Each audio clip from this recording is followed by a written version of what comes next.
Muy buenas, bienvenidos a una nueva clase, ya no sé qué número hace, del curso Medicina y Salud. Lo retomo después de un periodo de vacaciones o llamarlo como queráis, de ausencia, aunque no ha sido del todo porque también hemos colgado algunas clases sobre desarrollo personal, de esas de 15 minutos. 8 clases están integradas dentro de este curso de medicina y salud, que como sabéis, pues eso es gratuito y es para que toda la gente que tiene alguna curiosidad pues médica, pues este contenido le pueda ayudar de alguna manera o les sirva. De hecho, sois muchos los que me habéis dicho que sí, que efectivamente os ha sido de utilidad, aunque muchos van buscando particularizar y dice, bueno, y mi caso concreto, ¿por qué no me lo resuelve? Bueno, esto no se trata de resolver problemas concretos, evidentemente son nociones generales porque luego la casuística de cada uno pues es variadísimo, ¿no? O sea que hay pues mucha afectación y muy variada, ¿no? Y eso, las consultas personales, eso, tienen que ser personales. Pero sí que es cierto que cada vez me estáis diciendo, me hacéis sugerencias para que hable de aspectos médicos, ahora que está todo tan revuelto. La medicina pues anda un poquito revuelta, como sabéis, y la gente va buscando información y dice, a ver qué opina el doctor Benito al respecto. Bueno, pues yo doy mi valoración.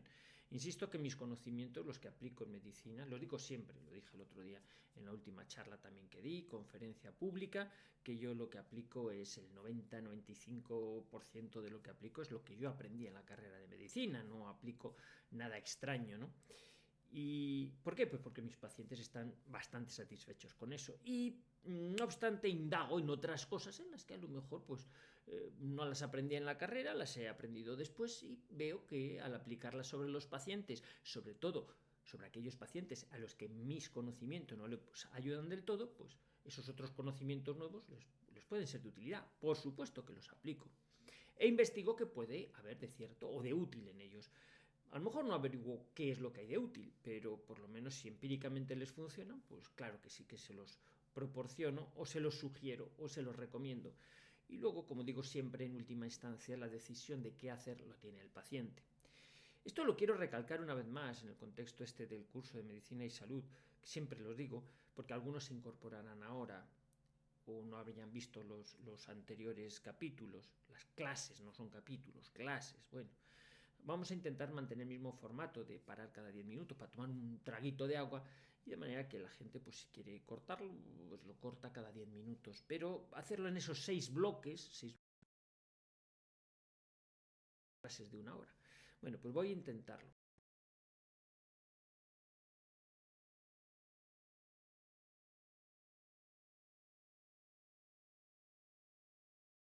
Suena feo, ¿verdad? Esto de los cuidados paliativos. Parece que es esa parte de la medicina a la que no quiere dedicarse nadie porque es como el fracaso de la medicina. O dice, pues no sabe hacer más. Yo quiero de este primer apartado de esta clase, este primer bloque, definir estos conceptos, porque me parece que es importante siempre definir de qué estamos hablando cuando vamos a tratar una materia. No vaya a ser que la gente diga, bueno, si todos lo entendemos, y luego resulta que cada uno entiende una cosa diferente. Bien, fijaos, hay algunas palabras en esto, cuando trata uno de estos temas, que son escurridizas, ¿no? Que a uno no le gusta hablar. Es como cuando hemos dado algún capítulo a hablar de la muerte. Pues la muerte no agrada, ¿no? Eh, un pequeño paréntesis que no sabía dónde colocarlo. El otro día que estuve en una jornada de bioética, de ontología, pues claro, se hablaba de que el código de ontología médica tenía que articular este acto médico dentro del quehacer del médico. Y claro, yo tenía muy claro, ya me lo enseñó don Gonzalo Herrán, que la eutanasia como tal no es un acto médico. Es un acto que hace una persona, pero no es acto médico. Claro, quien daba la ponencia discrepaba de ello, decía que no, que eso era un acto médico. No, aplicar la eutanasia no es un acto médico, pero lo puede hacer cualquiera que no sea médico, vamos. No hace falta ningún conocimiento médico para administrar directamente una medicación o una droga letal, ¿no? Bueno, hecho ese paréntesis, que lo cierro, yo me voy a dedicar a hablar un poco de los cuidados paliativos. ¿Por qué? Pues porque ha aumentado mucho. Rara es la semana que no recibo pues una docena de informes, de escáneres. Pues mire, esta situación parece desastrosa en mi familiar o en mí, tal, no sé qué. ¿Y qué hacemos frente a esto? No necesariamente una situación desastrosa tiene que llevar directamente, lo vamos a hablar, a cuidados paliativos. porque a lo mejor hay que analizarlo, lo vamos a ver a lo largo de esta clase. Pero sí quería, como digo, este primer apartado dedicarme a decir qué son cuidados paliativos y también qué es un paciente terminal, porque si nos ponemos en plan muy escéptico, resulta que terminales, ¿a qué llamamos un paciente terminal? Pues al que se va a morir, ¿no? Pero vamos, terminales somos todos nos vamos a morir. Desde que nacemos estamos abocados a morirnos. Entonces, que eso no es una discusión baladí, de hecho le he reservado el sexto y último apartado de esta clase, ¿no? Pero, ¿qué pasa? Que llamamos terminal a esa persona o esa que tiene conocimiento de que la medicina dice que en breve, en un plazo breve, más o menos estudiado, previsto, de semanas, meses, como muchos años, pues años, pero claro, dice, si a mí me quedan 30 años, pues es que yo soy terminal dentro de 30 años, pues chico, pues, con 60 pues no está mal, ¿no? O sea, que decir que hay que centrar un poquito qué es eso de terminal, porque terminal suena pues a la T4 de Barajas o a un terminal de ordenador, ¿no? Pues terminales somos todos, sí, pero claro, nos referimos a eso a un paciente que ya dices, la medicina o la ciencia médica no tiene mucho que hacer, mucho que pronunciarse para restablecer su salud, ¿vale? Pues eso es lo que llamaríamos un paciente terminal. Pero cuidados paliativos, si te pones a mirar, es que lo hacemos con todos los pacientes nuestros. Nosotros los médicos, curar no curamos. Cuando vemos un paciente con la tensión alta y le damos una pastilla para la tensión, estamos paliando el problema que puede darle la tensión alta, que también es discutible, pero estamos paliando un problema, no eso lo estamos curando. La medicina moderna lo que hace es cronificar como sucedáneo de curar. Entonces, curar no curamos, paliamos situaciones, o sea que siempre estamos aplicando cuidados paliativos, aunque creamos que estamos dando medicina activa o medicina útil para controlar un problema. Pues a veces sí y a veces no. Entonces yo en eso, claro, vamos a ser más laxos. Pero yo sé que los que estáis ahí escuchando esto, dices, no, vamos a ver. Cuidados paliativos en pacientes terminales nos estamos refiriendo pues a aplicar que no le duela y que no lo pase mal en los últimos días de su vida. Eso es lo que entendemos con cuidados paliativos. Cuando la medicina no es capaz de poner un tratamiento activo con idea de recuperarle completamente al paciente y sacarle adelante de ese proceso. Ahí es donde teóricamente decimos, pues nos estamos enfrentando a una situación terminal. ¿Cuánto de terminal? Que también te lo pregunta mucho la familia o el propio paciente. ¿Cuánto me queda? Y pues haces tus estimaciones, pues no sé, los libros dicen, la literatura dice que las personas que tienen lo que usted tiene suelen durar 3 meses. ¡Oh! 3 meses, tal. Pues se asusta un paciente terminal y en 3 meses termina su vida. O mire, pues así dejado a su evolución natural, si no se le trasplanta el hígado, pues dura 1 año. ¡Ah! Soy un paciente terminal de 1 año. ¡Ah! ¿Y no se me puede trasplantar el hígado? No, porque tiene 81 años y ya no tiene edad de trasplante. Sí que es muy importante centrar el concepto, porque claro, los pacientes terminales casi siempre los hemos asociado a oncología, a cánceres, a tumores. Claro, no en vano salen los titulares de la prensa para alentar más, ¿no? Este año se esperan en España más de 300.000 casos de cáncer. Joder, 300.000 casos de cáncer, pues nada, un 1% de la población va a tener un cáncer, claro, es que, o un 0,5%. De 100 personas, bueno, de personas no, de 200 personas una va a tener cáncer. Pues hombre, son bastantes, ¿no?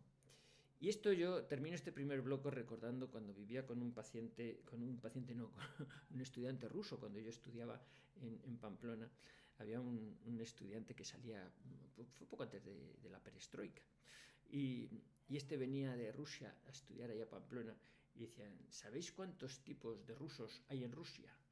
Y decía, 3 tipos. Los que hemos estado en Siberia, los que están en Siberia y los que van a estar en Siberia. Bueno, Siberia se entendía pues eso, una situación represaliada, ¿no? Negativa, ¿no? En Siberia.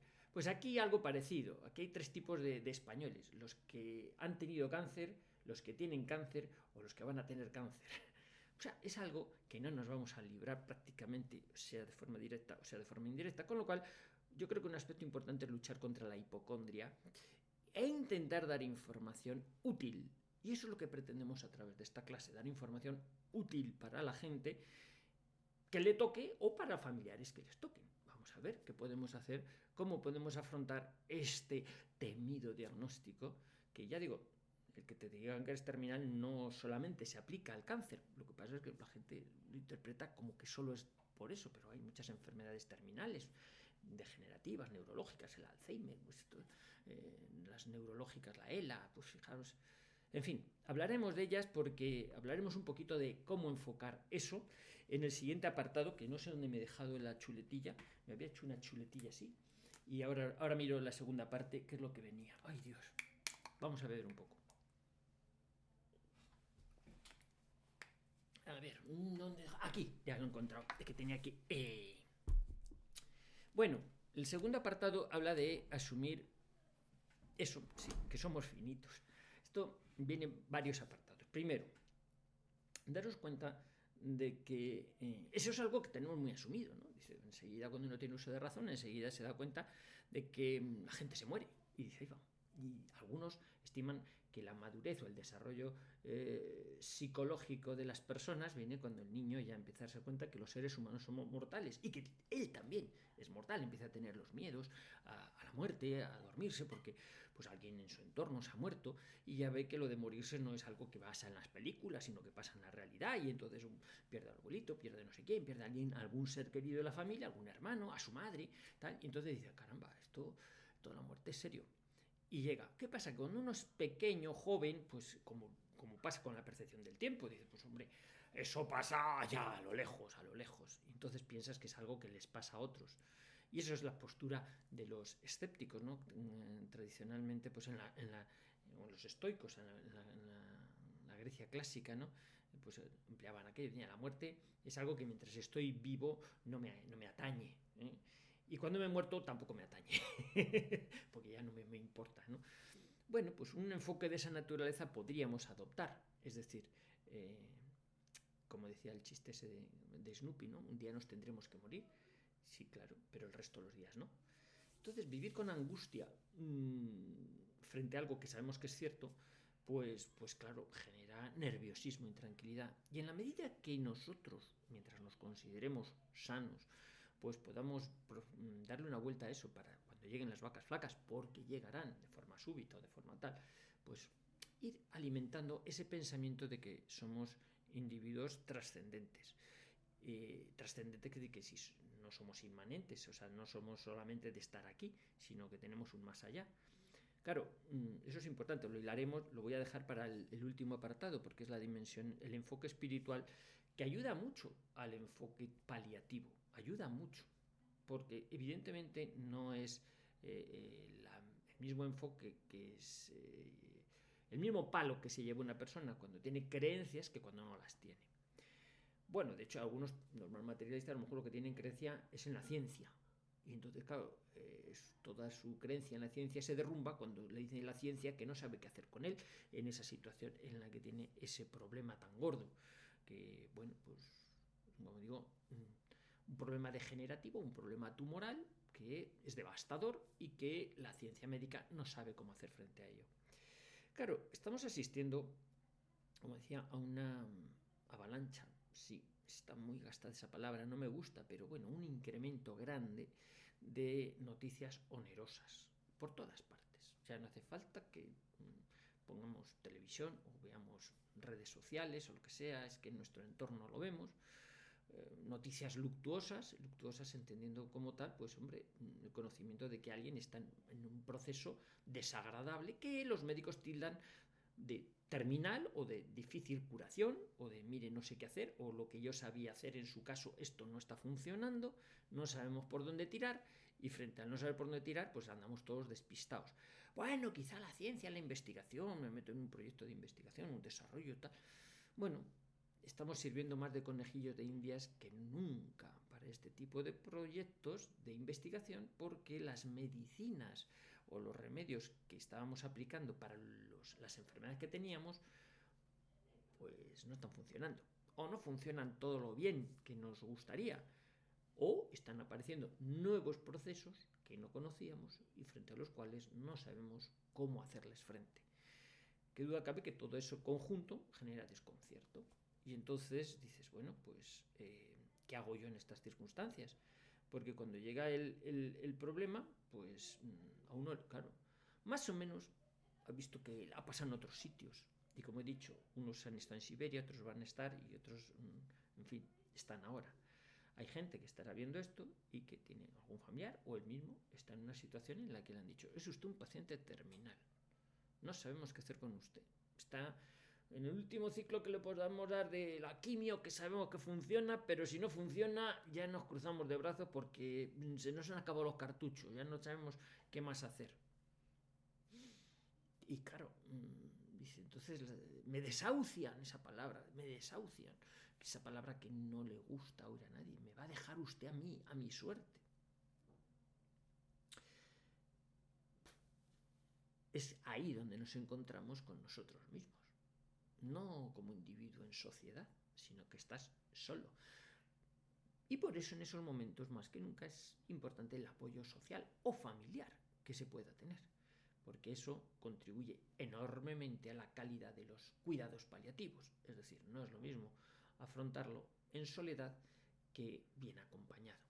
Y bien acompañado quiere decir con alguien que no solamente está contigo, sino que también sabe del problema, no lo oculta, no hay un engaño, que eso también es muy frecuente. ¿Cuántas veces en consulta vivimos eso de: doctor, yo sé que estoy mal, que me estoy muriendo, pero no le diga a mi pareja que yo lo sé, para que ella no, o él no sepa, tal.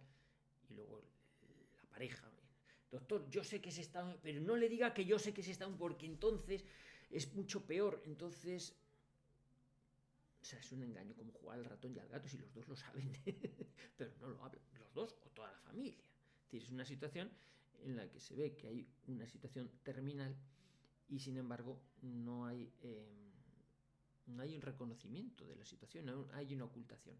Perdonadme si en algún momento de todo esto, porque el tema que estoy tratando evidentemente es serio, que duda cabe, todo el ámbito médico, y más si estamos hablando de enfermedades terminales que están generando angustia en las familias.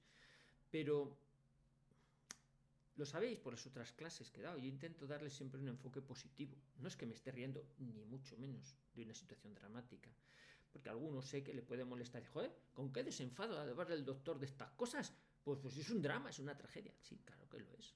Es el drama de la vida humana, de la existencia del ser humano. Pero a mí me gusta darle un enfoque positivo, no se trata de echar más lágrimas ni más lamentos. Claro que es, pero no sabéis hasta qué punto es útil para las personas ironizar ellas mismas de su situación.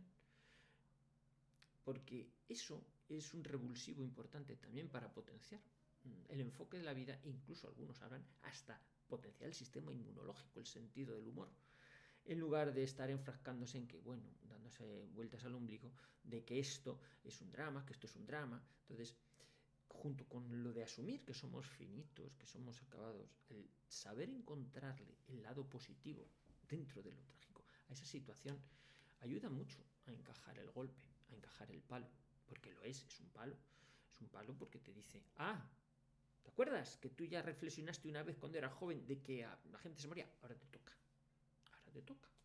Ahora estás en la pista de despegue, o está en la pista de despegue alguien a quien tú quieres mucho y te queda poco tiempo. La ciencia dice que le queda poco tiempo. Y entonces ve arreglando papeles, o id arreglando papeles, o id cerrando deudas pendientes con los demás, con la gente, en fin, incluso en el propio testamento. Anda, que no hay follones después de que uno se ha muerto y dice: joder, ¿cómo quedó la cosa? Cuando a veces es la ciencia médica, a día de hoy te puede parecer: mire, a usted le quedan 2 meses, pues mira, tienes 2 meses para poner los papeles en orden, en lugar de quedarte bloqueado. Entonces, vamos a ver qué es lo que acontece en el seno de una familia y de una persona cuando llega el palo de un diagnóstico. Los que habéis leído el libro del legado a mis hijos, hay un apartado en el que hablo de una anécdota con una persona que sabía que se iba a morir, pero quería jugar conmigo un poquito, a ver mi opinión. Bueno, no lo quiero destripar, está ahí en el libro. Pero yo aprendí mucho de esa persona porque vi que lo que quieren las personas, aunque tengan mucho dinero, mm, no es que les cuentes algo que les tranquilice, sino que les aclares las dudas existenciales. Y eso se dan cuenta que a veces no hay dinero suficiente para pagarlo. Bueno, vamos a afrontar a ver qué pasa cuando llega el palo. Vamos a ir al tercer apartado del bloque. ¿Qué pasa? ¿Qué pasa cuando nos llega el palo? El palo. ¿Qué es el palo? Pues es una noticia. Me han hecho una prueba, tabú, y sale aquí un marcador, salen las transaminasas, sale el hígado, sale no sé qué. Le han hecho una escana, está todo desbordado, todo. O le han hecho un test genético y tiene usted pues un deterioro cognitivo que, bueno, es una Corea de Huntington, o sea, hay muchas enfermedades que se pueden tildar como terminales, en ese sentido, sin ser necesariamente oncológicas. Qué duda cabe que no es lo mismo que el palo llegue, digamos, cuando se tiene una vida cumplida. Siempre decimos, pues mira, se pasa cuando ya has superado la esperanza media de vida, cuando ya te veía nonagenario, pues chicos, queda algo, hay que morir. Bueno, dentro del drama se entiende más porque es una vida completa. ¿Qué aspiras en esos casos? Pues no, pues que los últimos días no lo pasemos mal, que no haya una situación agónica o dolorosa, ¿no? Hablaremos de ello. Qué duda cabe que si este pronóstico y este palo llega a un paciente jovencito, a un niño, eso es un drama muchísimo más gordo. Y quien ha pasado por ello lo sabe, no es comparable. Porque ahí ya sí que te desesperas, ya no sabes qué hacer. Ya sí que te enfrentas, pues esta persona no tiene por qué irse ahora, con toda la vida por delante. Y los médicos, y la ciencia médica, pero ¿qué es esto? Qué vergüenza, no haber atajado esto, no saber cómo se cura. Y entonces es un palo para el paciente, en la medida que el paciente es consciente de ello, y por supuesto para la familia y para su entorno. Como digo, es más fácil encajarlo en la familia, pues cuando al paciente al que le acontece, pues ya tiene una edad y dices, bueno, sí, vale, es mi padre, es mi madre, tiene 90 años, por decir 90, puede tener 80 o puede tener 100. Dices, pues mira, es una vida cubierta, cumplida, ¿no? Y aspiras a que, bueno, que no le duela mucho, o porque se desencadena una serie de preguntas acerca de qué vamos a hacer, si hay que hacer algo o no hay que hacer nada. Entonces, tras el primer palo, la primera noticia que te impacta de que estás ante un paciente al que tú quieres, o tú mismo recibes la noticia de que, mire, esto está desbordado, pinta feo. Pues claro, viene tras la conmoción, no se sabe si la aceptación, pero sí la búsqueda. Rápidamente vas buscando soluciones. Mire, si usted no me da mejor solución, me voy donde sea. He leído que ahí es donde empieza un peregrinaje de muchos pacientes, pues tal remedio, tal otro, no sé qué, este cura, este no cura, he oído que, y estos tratamientos, hay tratamientos muy caros, pero no garantizan tampoco la curación. Entonces, oye, ¿en qué comunidad autónoma estoy? Porque los tratamientos disponibles no es lo mismo en una comunidad que en otra. Los pacientes sufren una desinformación porque a lo mejor quien ha evaluado el caso dice, pues nada, no hay nada que hacer, no hacemos nada. A lo mejor llevas el caso clínico a otro sitio, a otro equipo, a otra comunidad o incluso a otro país. Entonces, sí, hombre, aquí se le puede aplicar esto y lo otro, lo de más allá, por supuesto. ¿Quién ha dicho usted que esto no se puede tratar? Eso sí, ponga delante una pasta o lo que sea, porque claro, aquí esto es muy caro. Oh, pues pedimos un crédito, lo que haga falta, que hay que pedir un crédito, hay que hacer una acuestación, hay que hacer no sé qué. Lo habéis visto, ¿no? Todos habéis participado en alguna ocasión, pues gente que anda solicitando dinero, pues para distintos tratamientos, muy caro. Estamos hablando de tratamientos que pueden superar los 200.000 euros. Terapias CART, con células CART. Pues una de las cosas que más ha subido son los tumores hematológicos, han subido una barbaridad. No voy a entrar a explicaros por qué. Los que seguís otros canales y otras cosas, pues los tumores hematológicos se han multiplicado por 5, en el tubo digestivo también, etcétera, ¿no? Hay muchos factores que están ahí incidiendo y no sabemos muy bien por qué son debidos, ¿no? O a qué se deben, ¿no? Entonces, sí lo sabemos, pero bueno, preferimos no echar leña al fuego, ¿no?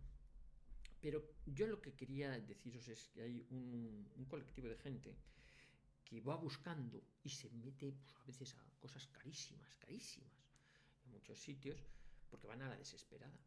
Y a veces incluso, como digo, empeñándose o empeñando a la familia, porque al final el paciente recibe los tratamientos que sean, costosos, costosísimos, y fallece, y deja una deuda. Entonces eso hay que tenerlo en consideración. O sea que, pero claro, bajo el estado de shock dice, pues la salud cueste lo que cueste. Lo hemos hablado en otras clases de este curso. Esto de la salud cueste lo que cueste, depende de lo que podamos gastarnos. Hablo en términos individuales, personales o como sociedad. Porque a veces uno dice, no, lo cubre la seguridad social. Hasta donde se pueda, hasta donde la seguridad social está en bancarrota. Entonces tendremos la sanidad que nos podamos pagar. Pero a veces el pagar no quiere decir que necesariamente vayas a salir adelante. Y a veces sí que hay, vamos a decir, publicidad engañosa, generando falsas expectativas de que si usted hace esto, entonces sí que se cura, y si no lo hace, se muere. Eso hay que tener mucho cuidado porque juegas en un terreno donde hay mucha presión y uno tiende a creerse cualquier cosa. Lo digo de las terapias médicas de los hospitales, centros hospitalarios de alto renombre y reconocidos, y también de pseudoterapias, de terapias alternativas, que algunas funcionan, con la ventaja de que a lo mejor son más baratas o más inocuas. No voy a hablar de ello en esta clase porque a lo mejor dedico una clase aparte pues a hablar de distintas enfoques de tratamiento en la rama, digamos, científica, hospitalaria, académica, medicina alopática que se dan llamar, y también pues hablar de las pseudoterapias o terapias alternativas en las cuales puede haber algún remedio que por lo menos funcione tan bien como otros quimioterápicos, otras medicinas caras, y que a lo mejor tienen menos efectos secundarios. Y lo digo porque sí, hemos estado indagando, contrastando situaciones en las que puede ir mejor una cosa que otra. Pero qué duda cabe que al final, después de la información, el paciente o la familia es la que decide qué hacemos. Parece que uno está más dispuesto a tirar la casa por la ventana, lógicamente, cuando la expectativa de vida es mayor que cuando ya estás en el ocaso de tu vida. Pues hombre, no te vas a empeñar en sacar adelante al abuelito o abuelita con 97 años. Pues ya ese está en el final de su vida. Se puede considerar terminal y se aplican tratamientos paliativos que pueden ir muy bien. Tengo pacientes, por ejemplo, pues diagnostiqué alguno de un cáncer de páncreas pues hace 14 meses y ya porque tiene una edad avanzada pues no lo tratamos. Oye, está tan pitch, sigue progresando su tumor, pero está fenomenal. Evidentemente, si a ese paciente hace 14 meses un tumor de páncreas le dice opérese, pues a lo mejor la propia una cirugía de un cáncer de páncreas, porque cuando lo pillé pues estaba en una fase todavía que se podía operar. Y de hecho, pues eso lo comenté a la familia, le dije, oiga, pues a lo mejor esto es operable. Sí, se consultó, pero es que aquí el posoperatorio, la agresividad de la operación, con 80 y pico años, 84 que tenía, bueno, tiene 85, va a hacer 86, está fenomenal. Entonces dices, a lo mejor no hay que hacer nada. La solución, o sea, el tratamiento adecuado es no hacer nada, porque además no tiene molestias de ningún tipo. Es decir, pero depende de la evolución que vaya a tomar cada cosa, que vaya a tomar cada caso, ¿no? Entonces, como digo, después del palo viene la búsqueda rápido, qué podemos hacer y debemos informarnos qué centros hay. Te vas a los centros de más reputación oncológica. En el centro de la oncología, insisto, yo he dicho que hay más situaciones terminales que no solamente son cáncer, ¿no? Pero vas buscando a ver qué remedio me dan o qué me ofrecen, neuroestimuladores o cómo podemos tratar esto, terapia génica, a ver si aquí se aplica, cosas que son relativamente experimentales, pero vamos a la desesperada. Y actuar con precipitación a la desesperada no es muy aconsejable. Es verdad que la situación es tensa y a veces pues te dicen, pues depende, el tiempo corre en nuestra contra, siempre corre en nuestra contra el tiempo, o sea, es decir, en el sentido de que cada minuto que pasa es un minuto menos que tenemos, eso es evidente, eso. Lo que pasa es que parece que pasa de otra manera cuando tenemos eso, un horizonte vital como acortado, ¿no? O sea que una vez que llega el palo para el paciente o para la familia, superada la conmoción y la aceptación o no aceptación, el darse cuenta de la situación, es cuando viene el correr y a buscar. ¿Y qué buscamos? Pues bueno, aunque probablemente haga una clase dedicado a esto, porque es muy amplio. Sí quiero en esta clase introductoria enfocar un poquito las opciones que se suelen ver de conducta en la gente cuando se le diagnostican una enfermedad terminal. Vamos a ver qué suele hacer la familia o el paciente en estos casos.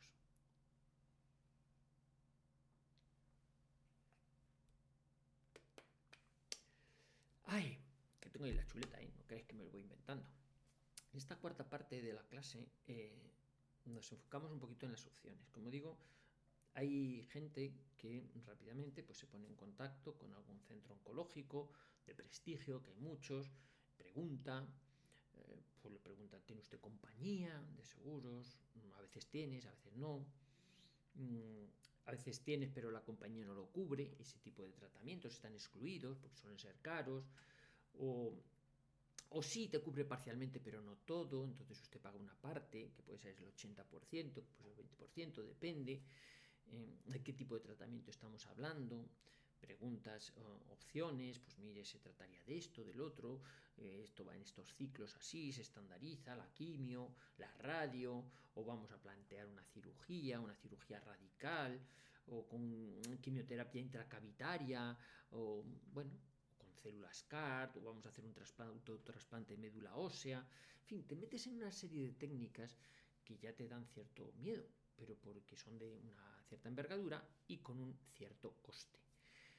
Que mientras lo cubre la seguridad social, o sea, mientras está amparado por la seguridad social, pues a uno le parece aceptablemente bien, porque a lo gratis cueste lo que cueste. Si uno tiene que poner todo o parte del coste, a lo mejor ya ese factor entra en juego y va pidiendo qué garantías hay de que esto funcione.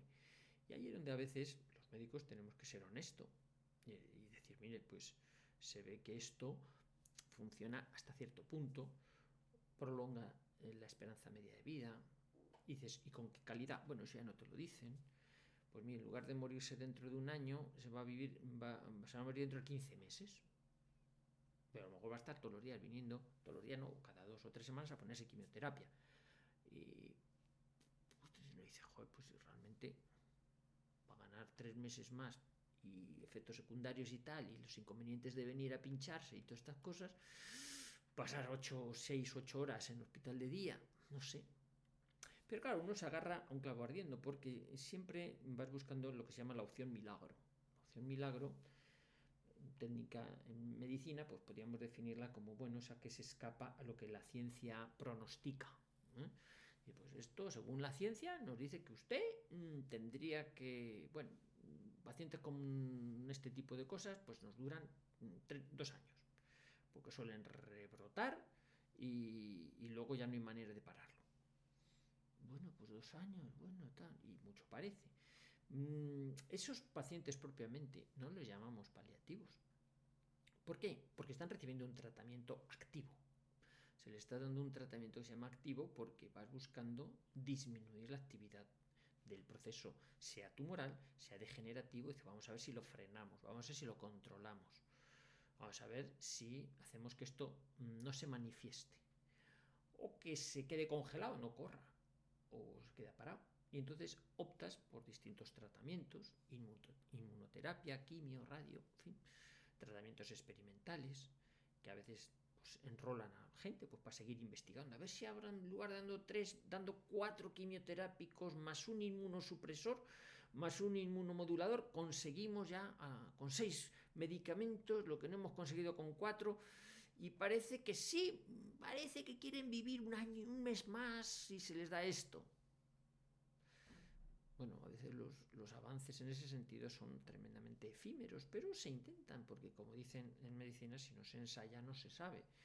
Pero el objeto de ensayo es el paciente. Si el paciente se lo tiene que pagar él o su familia, es una cosa a tenerlo en consideración, por supuesto que sí.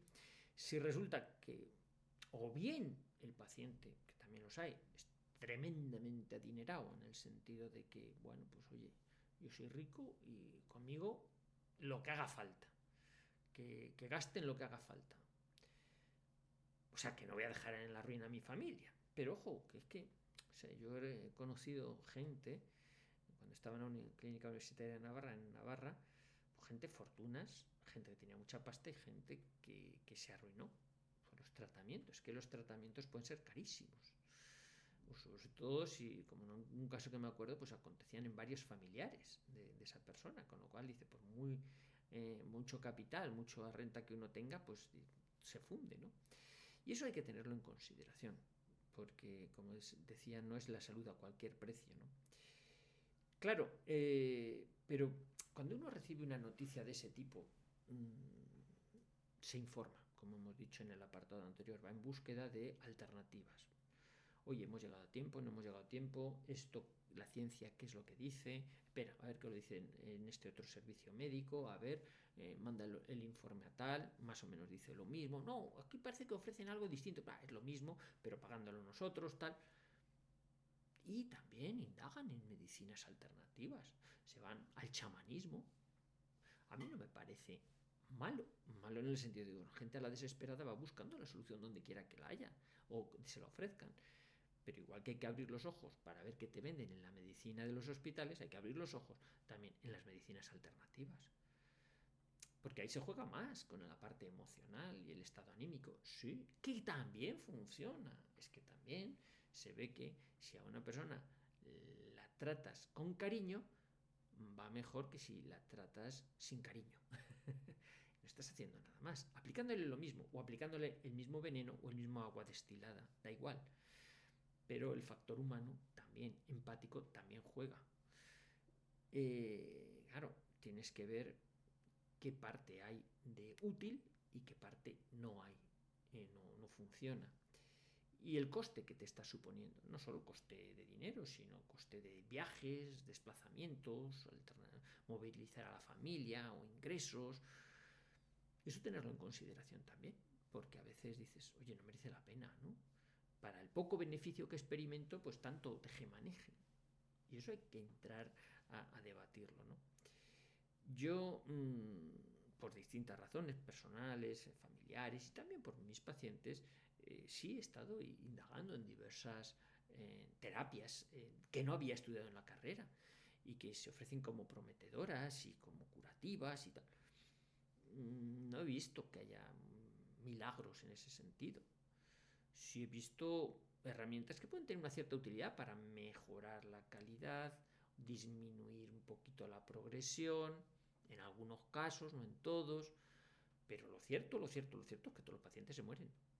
Todos nos morimos, todos nos vamos a morir. Entonces dices, bueno, pero ¿de qué manera? ¿O qué coste? ¿Con qué efectos secundarios? Y efectos secundarios también podemos llamar a la herida económica que puedes dejar en la familia por haberte metido en tratamientos que, bueno, vete a saber qué. Entonces yo cuando el tratamiento que te proponen es relativamente barato e inocuo, digo, pues prueba lo que quieras, mal no me parece. Si te funciona, pues a lo mejor lo metemos en la carpeta de milagro, bueno, milagro, o respuesta con una herramienta que no sabemos muy bien cómo funciona, pero que en algunos casos va y funciona. Esto también sucede en la medicina alopática, en la medicina de los hospitales también tienen sus milagros. Pues se curó milagrosamente, pues lo cuentan algunos. Pues fue a tal clínica, se gastó los dineros y tal, no sé qué. Y entonces, claro, ahí en eso pues se apuntan unos tantos. Y pues se hacen la fama. Es que estaba desahuciado en otros sitios, pero fue a tal sitio y allí pagó y allí sí que le curaron. ¿Ves? Porque tenía dinero, pues pagó. Pues no, hay gente muy rica que se muere igualmente. A lo mejor la cicatriz económica no es muy grande porque es muy rico y no se nota, pero oye, también. Y en ese sentido quiero en el quinto apartado hablar de unas cosas muy delicadas, que es el concepto cáncer. Concepto cáncer como diagnóstico. ¿Por qué? Porque no digo siempre, pero sí quiero alertar de una cierta, y lo voy a hacer de una cierta, vamos a decir, picaresca, por decirlo de forma ligera, pero, pero yo creo que debéis saberlo, debéis conocer que a veces los diagnósticos están hechos un poquito de forma sesgada. Y eso os lo voy a contar con algún ejemplo. No solamente en España, es en el mundo entero. Yo voy a comentar algunos ejemplos que ilustran esto que quiero decir, para que sepamos hasta cierto punto cómo operan determinados milagros o determinadas curaciones milagrosas, ¿no? Entonces, bueno, es simplemente lo que podemos decir error diagnóstico, principalmente. Vamos a verlo en el quinto apartado de esta clase.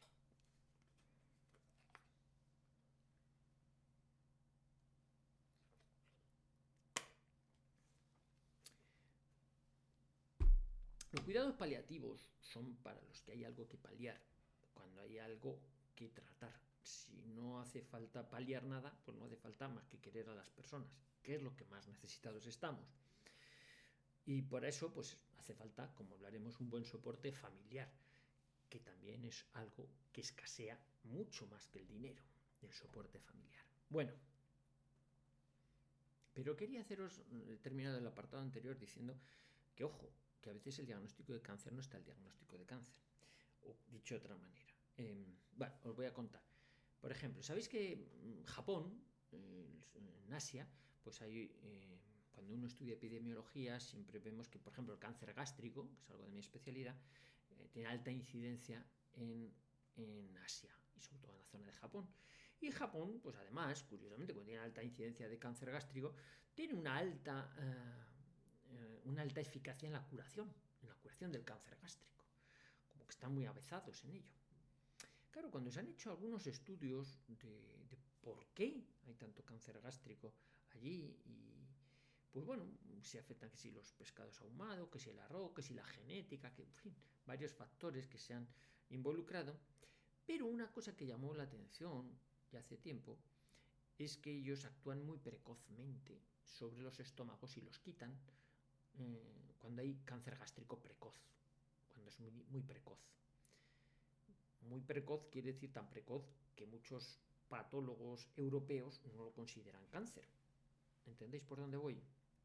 Es decir, si tú ves cambios displásicos, o sea, cambios en la mucosa gástrica que apunta maneras a que aquello se puede desarrollar un cáncer, y para prevenir que se genere cáncer, quitas el estómago y lo das como que ese estómago tenía un cáncer, pues es que ha curado un cáncer. Claro, eso te aumenta la incidencia del cáncer y las tasas de curación de cáncer. Pero no es así. En realidad has quitado muchos estómagos en previsión de que hubiera un cáncer. Has actuado para el criterio europeo excesivamente preventivo. No digo que en todos los casos sea así, pero se ha visto que bastante casos, hombre, tiene mucha incidencia de cáncer gástrico porque es que esto a la mínima de cambio disparan y te quitan el estómago. Y esto en Europa no se haría, en la medicina más occidental. Quien dice para el cáncer gástrico dice para el cáncer de mama o para el cáncer de próstata.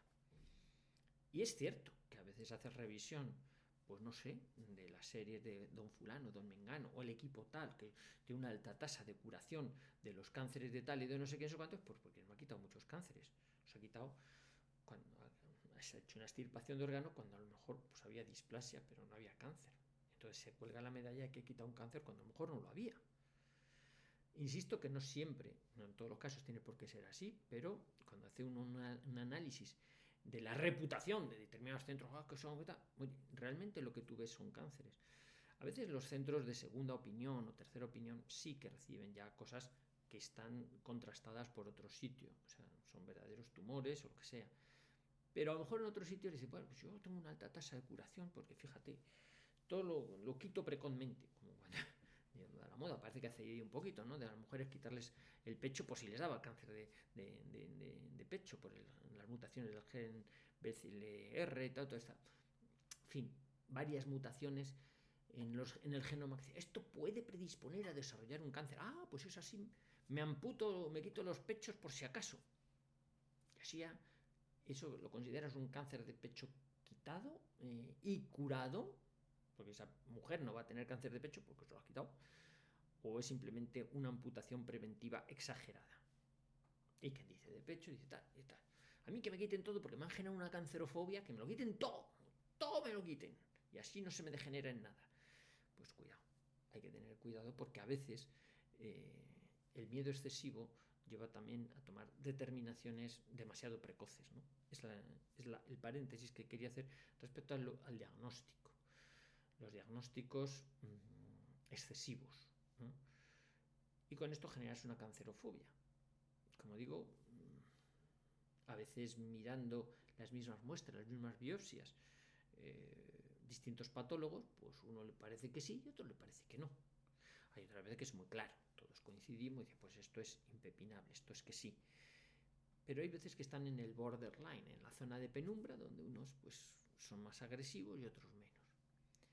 Y a veces los centros que son más agresivos, además se cuelgan centros o servicios o cirujanos o oncólogos o médicos en general, se cuelgan la medalla de ser tremendamente eficaces en la curación de tal o de cual, pero porque lo curan cuando ni siquiera es tal o cual. O sea, simplemente, ¿me entendéis? ¿No? Van demasiado, se anticipan demasiado. Y entonces, claro, si tenemos un diagnóstico claro de que hay una enfermedad tumoral diseminada, tal, pues eso asusta, ¿no? Dices, y como decíamos, viene tras la aceptación del varapalo, del jarro de agua fría, bueno, esto podemos optar a un tratamiento activo, o sea, ¿qué tratamientos activos hay? Pues hay esto y esto y esto, tal. O mire, este tumor es que resulta que es resistente a todas las líneas de quimio que conocemos y a la radio y tal. O, mire, acontece una persona que no va a tolerar este tipo de tratamientos porque tienen toxicidad renal o hepática o, miren, para la edad que tiene es que le vamos a cascar el corazón, que lo tiene muy cargadito ya y bueno, casi es preferible no hacer nada. Como el caso que comentaba, pues de un cáncer de páncreas, dice, pues yo tengo 84 años, pues lo dejamos estar, ¿no? Y está tan pichi, bueno, pues fenomenal. ¿Y qué pasa? Dice, pues entonces estaremos al quite por los problemas que pueda presentar dejado a su evolución natural. ¿Qué evolución natural puede tener un tumor diseminado? Variadísima. Y ahí es donde se introduce la incertidumbre y el miedo por parte de la familia. Y te preguntan mucho, ¿y esto por dónde va a tirar? ¿Por dónde va a evolucionar? ¿Y qué le va a pasar? Una trombosis, no sé qué, pero va a tener mucho dolor, poco dolor, se va a obstruir el intestino, no se obstruye, va a vomitar, no vomitará. Y entonces se abre un abanico de dudas sobre la posible evolución que tenga ese tumor al cual has decidido no tratar, porque valorando pros y contras, pues dices, mire, no merece la pena, bien por toxicidad, bien por edad, bien por negativa del paciente. Hay pacientes que después de evaluar las opciones de tratamiento activo que le dan, pues dicen, pues yo casi como que prefiero que no. Voy a tirar por aquí, por este otro tratamiento, por este otro tipo de medidas, porque he contrastado y me parece que mi pronóstico es muy parecido y mi calidad de vida va mejor por aquí que por el otro lado. Bueno, pues está en su derecho, ¿no? Pero sí surge la duda en el paciente y en la familia. Bueno, ¿y esto qué me vendrá? Insomnio, dolor de cabeza, perderé el conocimiento, tendré una hemorragia digestiva, me dará un infarto, una trombosis. ¿Esto por dónde va a ir? Pues abre un abanico de posibles complicaciones dependiendo de la evolución del tumor, de la naturaleza. Y esa incertidumbre yo creo que no es bueno alimentarla, sino disiparla diciendo, bueno, pues según vayan apareciendo problemas, pues ya los iremos tratando. Porque muchas veces, vamos a poner panches de morfina, ¿para qué? ¿Le duele algo? No, pero paliativo se pone morfina, ¿no? Pero si no le duele nada, ¿para qué le vas a poner morfina? Hombre, pero si está en paliativos, que menos que, no sé, algún analgésico. Bueno, cuando le duela, pues le ponemos un analgésico y si necesita morfina, pues vamos hasta la morfina, lo que haga falta. Pero a lo mejor se le pasa con un paracetamol. Yo qué sé. Pues mira, yo conocía a una señora que le iba muy bien rezar el rosario. Rezaba el rosario y se quedaba más a gusto que nada. Y se le iban los dolores de cabeza y los mareos. A otros les da dolor de cabeza ponerse a rezar el rosario. Bueno, es así. ¿Eh? Y otro que su mejor analgésico era un vaso de vino. Tomaba un vaso de vino. Pero ¡ah, el vaso de vino! Pues bueno, el vaso de vino, que se toma la botella entera. ¿Sí? Más barato eso que los analgésicos y estas cosas, ¿no? En fin, hay que particularizar, ver qué problemas puede presentar, no magnificarlos, no anticiparse demasiado. Sí, estar encima, preguntar, bueno, ¿qué tal estás? Sin preguntar tampoco demasiado, porque si a cada minuto estás preguntando ¿qué tal estás? ¿Qué tal estás? ¿Qué tal estás? ¿Qué tal estás? ¿Qué tal? Déjame un poco paz, déjame que termine el sudoku por lo menos, ¿no? O sea, me estás dando la brasa tanto, ¿qué tal estás? ¿Qué tal estás? Pues hoy no voy a comer, porque hoy tengo así medio náusea y tal. Pues mira, vamos a poner un antiemético y tal, de esto y tal. En fin, Los cuidados paliativos se establecen para aquellos pacientes en los que no se prevé dar un tratamiento activo que vaya a intentar yugular el problema, a tratarlo activamente. Tendrán menos efectos secundarios, pero estaremos asistiendo a una evolución natural del proceso que sea para ver en qué grado se va deteriorando y actuar con soporte farmacológico, pero sobre todo y principalmente con un soporte familiar, que es lo que más cercano está a la parte espiritual, que es la que quiero tratar en la última parte de esta clase, porque me parece que está muy olvidada y para mí es mi experiencia la más esencial con diferencia. Vamos a ello tras un traguillo de agua. Venga.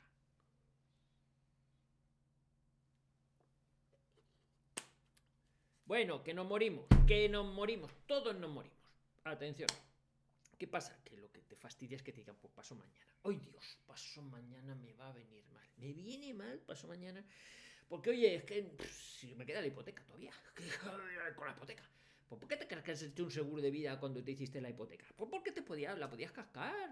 ¿A qué te iba a garantizar tú que ibas a llegar a los 86 años para terminar de pagar la hipoteca esa que tienes? No, esto se puede morir uno en cualquier momento. Para esto no seguros de vida. Para que alguien responda por ti económicamente cuando te mueres, porque el seguro de vida no te garantiza que no te mueras. Eso es así. Hay gente que piensa que cuando tienes un seguro de vida es que no te mueres. No. Bueno, pues aquí viene la parte más importante. Es cuando te dan noticias de que te queda poco tiempo. Y entonces dice, que tengo yo por ahí pendiente. ¿Cómo lo apaño? En lo material, no sé qué. Niño, tengo escondido yo ahí uno bajo las patatas. Unos lingotes de oro. No te hagas tú muchas ilusiones y tal. Niño, tal. Y empiezas rápidamente a repartir por ahí las miserias. Uy, las letras del coche están sin pagar, no sé qué. O te acuerdas de tu ex. Joder, macho, terminamos fatal. Le dije que algún día le pediría perdón, pero pues ya estás en tiempo de, oye, mira, nena o nene, ¿sabes qué? Que me han dicho que me quedan 2 días y tal. Y tengo que arreglar cuentas. ¿Por qué? ¿Qué quieres que te diga? Me sabe mal irme de este mundo con deudas, ¿no? Con deudas morales, espirituales, materiales. Vamos a ver si las podemos saldar, ¿no? Y entonces todo ese tipo de cosas es importante tenerlas en cuenta. O sea, que a veces, en lugar de ver el problema, sí, superarlo ahora palo, te quedan tal, pues muy bien, ya está. Yo sabía que me iba a morir, ahora me han dicho más o menos cuándo se prevé, pues tal. Yo nunca me he muerto, hasta ahora, pero sí recuerdo una vez en la que, por un problema que tuve, sí me dijeron, poco antes de los 30 años, que me quedaban meses de vida. Bueno, es que los médicos tienen esas cosas, ¿no? Por un proceso y tal, no sé qué y tal, me quedaban meses. Bueno, si meses dices, pues te quedan 30.000 meses de vida, pues a lo mejor más o menos los que llevo, tal, no sé qué, pues vale, meses, claro, te orienta a qué tal. Pero ¿qué decir? Que hacen los médicos fallan en sus predicciones. Entonces sí que es cierto que hacemos una estimación con arreglo de, mire, la gente que suele tener esto suele durar tanto. Bueno, pero a veces es tiempo para que uno dice, pues vale, punto uno, voy a optar por tratamiento activo, nah, me lo han desaconsejado. O yo, después de contrastar las distintas cosas por ahí, veo que lo comido por lo servido, pues casi, a ver, me voy a tirar, yo que sé, al dióxido de cloro, a ver qué pasa, a ver si esto funciona. Voy a tirar a la ceolita, no sé, voy a tirar, es muy caro, no, esto es baratillo, tal, pues venga, a ver si suena la flauta, pues luego voy al médico y le digo, che, que sigo vivo, tal, no sé qué. Yo tengo anecdotario a lo largo de mi historia profesional de mucha gente que ha hecho cosas raras, ¿no? Rarísimas, y ha salido adelante contra todo pronóstico médico. Pero no hay un patrón claro, no hay un patrón claro. ¿Por qué?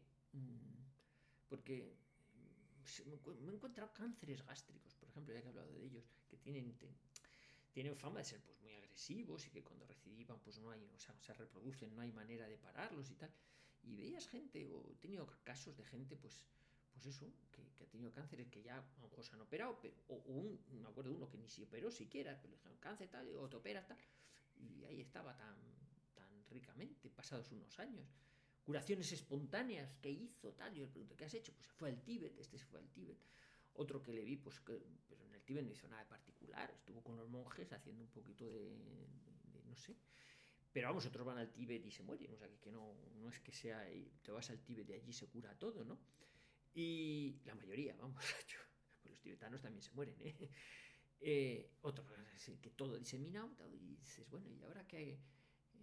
Me acuerdo que le decía a su mujer, bueno, estos los libros dicen que le quedan 4 meses. Joder, 12 años después la mujer, bueno, ¿cuánto le queda? ¿Cuánto le queda? Digo, pues hasta que Dios quiera, yo qué sé. 12, 3 años. Pues es que si moría en 4 meses, digo, bueno, no tengas tanta prisa, cada cual cuando le toca, mujer. Entonces, no sé, ves cosas que se salen muy fuera de lo normal. No suele ser lo habitual. Estas cosas le llamamos milagros o, bueno, pues que la biología del tumor se detiene y esas cosas. Bueno, pero hace falta tener ese enfoque espiritual. Yo creo que del varapalo que supone una noticia de esto, es momento de recuperar. Si algún día uno tuvo creencias, pues darse cuenta que efectivamente la ciencia puede saber lo que sabe, pero no tiene ni idea. Llega un momento en el que te das cuenta de tu fragilidad como individuo que habita este planeta. Incluso aunque tengas mucha pasta, pero estudias ahí a los faraones que se enterraban con todas sus riquezas y tal, pero bueno, se morían igualmente, ¿no? Mucha gente que se creía alguien y que tenía muchos poderes y muchas riquezas y muchos conocidos y se podía comprar hospitales enteros y toda la tecnología y no servía de nada. En los casos de los famosos pues, que han salido, pues el de Apple, ¿no? Todo lo rico que tú quieras, Steve Jobs, da igual. Si llega un momento en el que la ciencia médica no sabe, ya puedes hacer el pino con las orejas, que te come, te come. Porque estamos en manos de Dios. Los que somos creyentes, claro, el enfoque espiritual facilita un poquito. No digo que él no lo haga, pues sí, lo hace traumático, porque claro, al otro lado, pues, uno siempre tiene la incertidumbre, qué habrá al otro lado, ¿no? Y bueno, siempre te genera esa incertidumbre, pero si tienes conciencia de tu temporalidad material, bueno, pues dices, se me acabó, me han dicho que tengo que hacer mutis por el foro, me parece que se me ha acabado el plan y tengo que irme, bueno, pues me voy, ya está.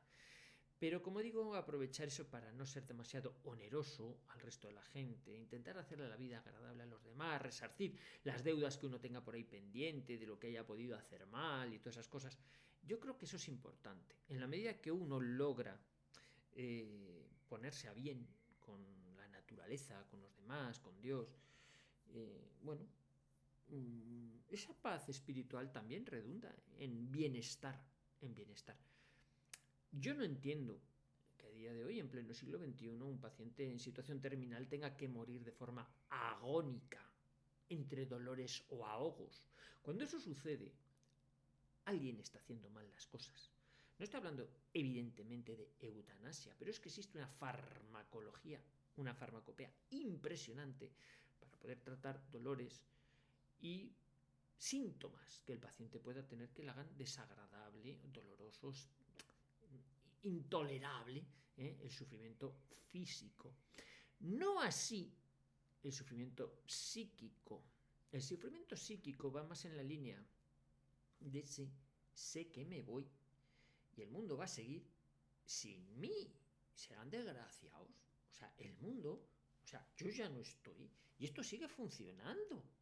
Pero bueno, si uno tiene la concepción de que cuando uno se muere ya se acabó todo, el mundo se para. No, se le para uno.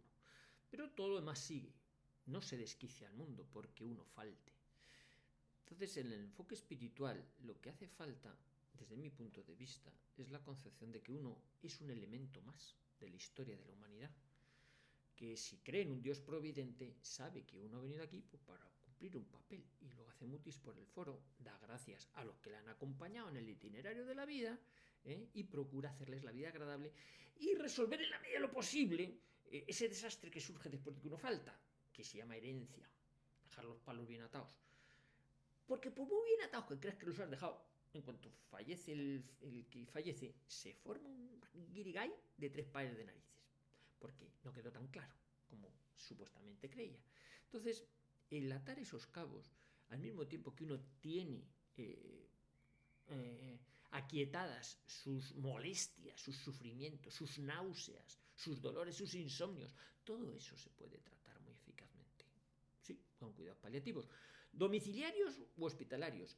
Hablaremos de los cuidados paliativos domiciliarios, que son con diferencia los que tienen mayor calidad para la vida de las personas, pero también a veces son los más caros. O no, hacen falta pues un poquito de infraestructura, conocimiento, pero yo creo que Recuperar eso de morir en casa está muy bien. Sé que a algunos les asusta, a la mayoría, pero el que puede morir en su casa rodeado de los suyos, hoy en día es de los más ricos. Bueno, esto como primer arranque para la primera clase, porque lo iré desglosando algunos de estos 6 apartados en clases posteriores, pero si me da tiempo, para ilustrar esto de los cuidados paliativos que va en aumento, que la gente está muy preocupada por los aumentos de diagnósticos de situaciones onerosas. ¿Qué hacer? Bueno, pues de estos 6 apartados intentaré sacar 6 clases distintas para profundizar en esto que he dejado esbozado en los 10 minutos de cada apartado. Bueno, muchísimas gracias por vuestra atención y vamos a seguir trabajando para hacer la vida más agradable a los demás. Un fuerte abrazo.